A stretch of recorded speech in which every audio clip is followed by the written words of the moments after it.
جو بھی چیز آتی ہے وہ حلق تک نہیں پہنچتی انٹل کہ وہ اس کا پردہ نہ پھٹا ہو کان کا. تو جب کان کا پردہ پھٹا ہوگا تو ڈائریکٹ وہ پھر پہنچ جاتی ہے.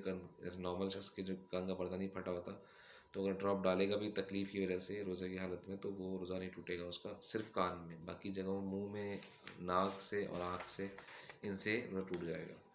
ٹھیک ہے جی. اس کے علاوہ جو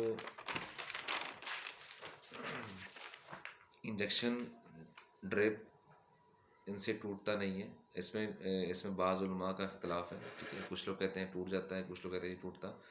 تو آپ جس کو فالو کرتے ہیں, جس مفتی صاحب کو یا جن کو فالو کرتے ہیں, تو آپ انہی کو کیا نام ہے ان کے حساب سے چلیں گے. ہمارے مفتی اکمل صاحب جو ہیں, جو ہمارے استاد ہیں, وہ میں ان کے ہاں یہ ہے کہ, اور دعوت اسلامی والوں کے ہاں یہ ہے کہ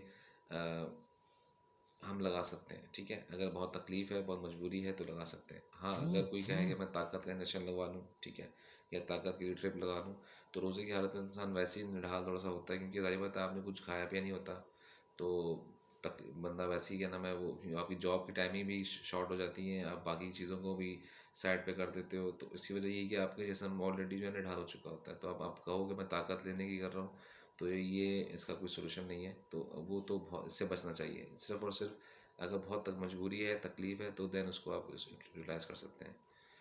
اچھا, شوگر ٹیسٹ, بلڈ ٹیسٹ, یہ بھی اسی کیٹیگری میں آتا ہے. ٹھیک ہے, تو وہ کر سکتے ہیں, وہ الاؤ ہے. کہ شوگر ٹیسٹ مجبوری ہے, بلڈ ٹیسٹ بھی مجبوری ہے. تو بلڈ کے حوالے سے کہا جاتا ہے کہ بلڈ جو ہے اگر آپ اتنا لیں, مطلب ایک سرنج کے لیتے ہیں, اور اس سے آپ کا روزے پہ فرق نہ پڑے, مطلب روزے فرق سے مراد کہ آپ خود نہ روزہ توڑنا پڑ جائے آپ کو, تو آپ کو علاوہ دینا, ادروائز آپ کو الاؤ نہیں ہے پھر. ٹھیک ہے, انسولین لگانے سے وہ ٹوٹ جاتا ہے, کیونکہ وہ پیٹ کے ذریعے سے جو ہے وہ انسولین لگائی جاتی ہے, تو وہ اس سے روزہ ٹوٹ جاتا ہے. انہیلر کا استعمال جیسے ہوتا ہے, مثال کے طور پہ انہیل, جیسے جو اس کے سانس کے جو مریض ہوتے ہیں تو انہیل کرتے ہیں, تو وہ بہت مجبوری کی وجہ سے, اگر وہ مثال کے طور پہ کہ روزہ ہے, میرا روزہ ہے اور مجھے یہ انہیل کرنا پڑ رہا ہے, تو مجبوری کی وجہ سے مجھے کرنا پڑ رہا ہے, تو میرا ٹوٹ تو جائے گا, لیکن اس کی قضا واجب ہوگی. ٹھیک ہے, گناہ گار نہیں ہوں گا, کیونکہ اس کی وجہ ہے کہ مجبوری میں لینا پڑے گا. سانس کا مسئلہ آ گیا نا, جینے مرنے کا ایشو آ گیا, تو اس حوالے سے جو ہے وہ اس کو انہیل کر سکتا ہے, لیکن انہیل کرے گا تو ٹوٹ جائے گا ان شارٹ. اچھا, الٹی کے حوالے سے جو وامٹنگ ہوتی ہے, اس کے حوالے سے تھوڑی سی 3 باتیں اکثر لوگوں یا پھنس جاتے ہیں اس میں آگے. تو 3 چیزوں کا خیال رکھیں. نمبر 1 کہ جیسے کوئی الٹی وامٹنگ جس کو آ رہی ہے, تو اس کو پتہ ہو کہ میرا روزہ ہے, ایک. نمبر 2, اس نے قصداً ایسا بھی کام جان بوجھ کے کیا کہ جس کی وجہ سے وامٹنگ ہوئی ہے. نمبر 2. نمبر 3, منہ بھر کے ہے. منہ بھر کے ایسے کہتے ہیں کہ جو کہ انکنٹرولیبل ہو, مطلب فوراً سے منہ سے باہر آ جائے, مطلب آپ کے کنٹرول سے باہر ہو جائے. تو یہ 3 کنڈیشن ہے. اگر تینوں میں سے کوئی بھی کنڈیشن میٹ نہیں ہو رہی, تو آپ کا روزہ باقی ہے اور ٹوٹا نہیں ہے. مثال کے طور پہ آپ کو پتہ ہے کہ آپ روزہ ہے, ٹھیک ہے, اور آپ نے قصداً کوئی کام ایسا نہیں کیا, خود آٹومیٹکلی اندر سے آیا اور منہ بھر کے آیا, تو 1 2 تو میٹ ہو گئی, ایک کنڈیشن میٹ نہیں ہوئی کہ آپ نے قصداً کچھ نہیں کیا, تو آپ کا روزہ نہیں ٹوٹے گا. اور آپ کو پتہ بھی آپ کو روزہ ٹوٹ گیا ہے, ٹھیک ہے, اور آپ کا روزہ ہے اور آپ نے قصداً کام بھی کیا ہے, لیکن منہ بھر کے نہیں آئی, ہلکی سی آئی, تو بھی روزہ ٹوٹے گا آپ کا.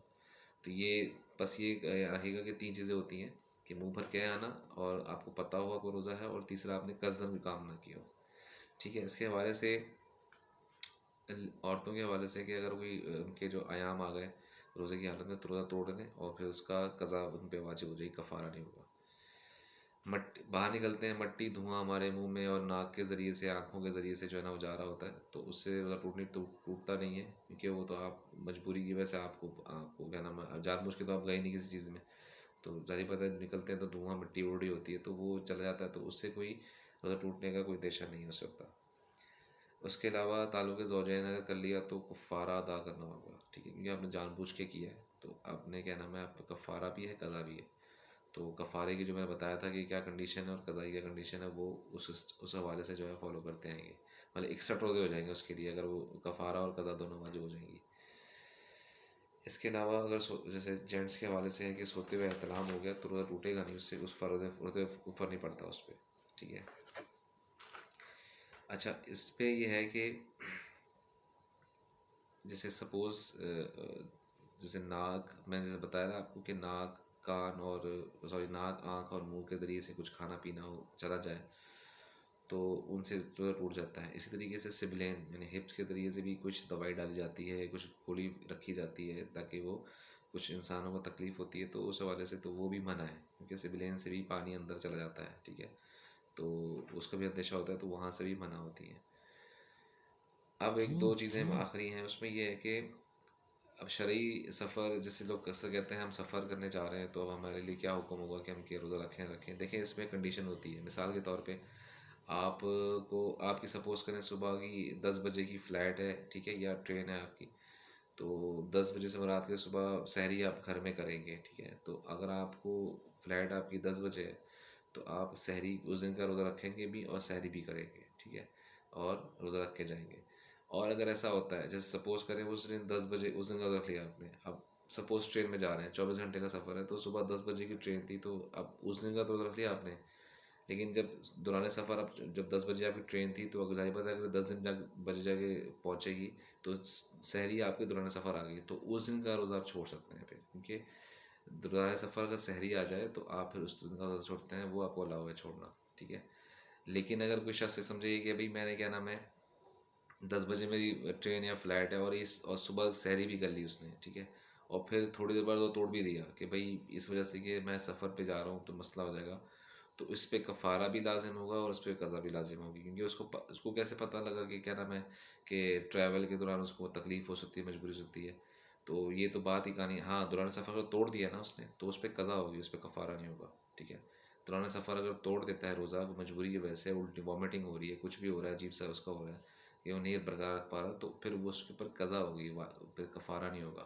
اب اس میں 3 4 کنڈیشن ہوگی. ایک نمبر 1 سحری گھر سے کر کے جائے گا, اگر فلائٹ کی ٹائمنگ ہے یا سفر کی ٹائمنگ تھوڑی سی آگے کی ہے تو اس دن کا روزہ ہوگا. نمبر 2 اگر دوران سفر سحری مل گئی تو اس دن کا روزہ چھوڑ سکتا ہے, قضا لازم ہوگی, ٹھیک ہے.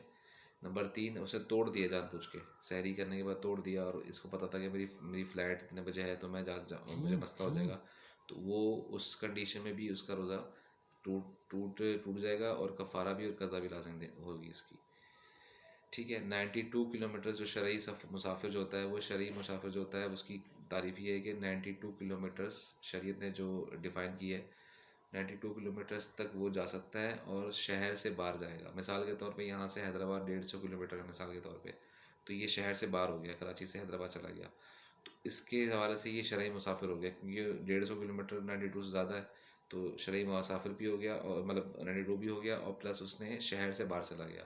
اگر آپ ادھر سٹی گھوم رہے ہیں تو وہ الاؤ نہیں ہوتا, ٹھیک ہے, شہر سے باہر جانا ضروری ہوتا ہے.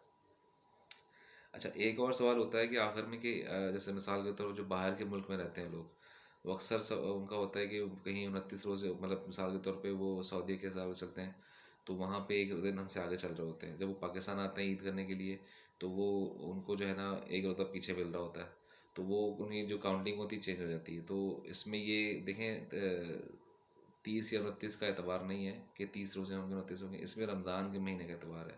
تو جہاں روزے ملیں گے تو اس کو وہیں روزے رکھنے پڑیں گے, ٹھیک ہے. پہلے جس کنٹری میں عید ہو رہی ہے تو عید منائے گا, جس کنٹری میں کیا نام ہے روزے ہو رہے ہوں تو وہ روزے رکھے گا.